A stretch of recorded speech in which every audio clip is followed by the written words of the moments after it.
Hey y'all, I see y'all already been loving my part 1 of the pros and cons of how to transition from public housing section 8. So I decided to do a part 2 just to give y'all the extra support for those who really trying to transition from section 8 housing. I'm gonna be honest with y'all. When I first transitioned from section 8 housing, when I graduated from college back then, that was like back in 2012, it was really a challenge for me.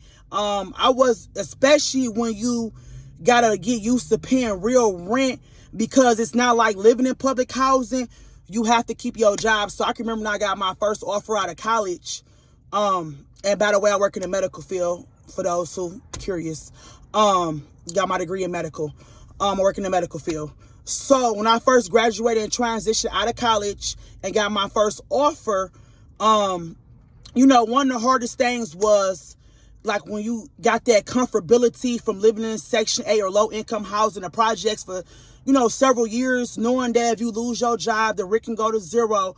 One of the hardest things for me was giving up that comfortability, but I know I had to because I got that offer out of college and my rent was going to go up to market rent anyway. And that was the whole purpose of me going to school, to give me and my son a better life. But it also was a bonus of leaving that type of environment, giving my son a better living environment, a better neighborhood, showing him a better way of life, a better school district. So yes, that was some of the pros of leaving low income section 8 housing, living in a better neighborhood, better school environment, better activities for him to do, more positive things in my new community for him to do as him growing up as a child.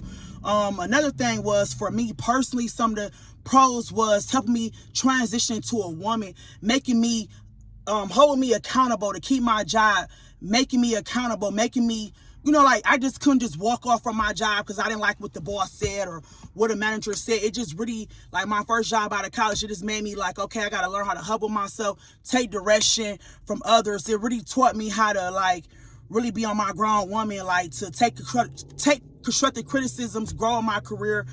Prior to starting my own business, you got to start somewhere. So I did work in corporate before I started my own business. So it really humbled me. And it also taught me how to be responsible, how to pay lights and gas bills, how to keep my lights on, my gas bill, how to keep my rent pay on time.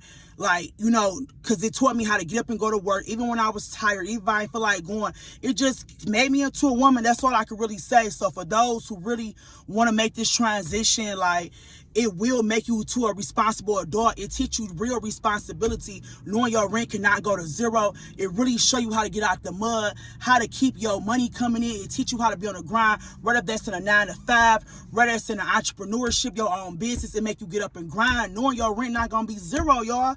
That's at the end of the day. And then when you leave to a nicer neighborhood, not knocking, the Section 8 housing, because it was a stepping stone, but it give your kids more opportunities, better school districts. It's just, it really help expand your children's horizon. So yes, I would recommend anybody that's living in public housing, use the program for your benefit. Get what you can. Go to these free programs, like I said in the last interview, the last video I made. Go to these programs, get your CDLs, get your CNA, get your LPN. The healthcare is really paying, it's booming. If that's what you want to do, truck driving is booming. Entrepreneurship is so many different businesses out here. They're giving out small business grants. So if you really want to get it out the mud and want to be held accountable and feel good at having your own, and say I get up and go to work for this every day, yes, transition. I know it's scary letting those government assistance go. Like I told y'all, knowing your rent gonna be zero, letting your food stamps go, letting your Medicaid go, paying for everything out of pocket. But y'all, it feels so good just saying, I did this. I do this every day. It feels so good being able to say that. I do this.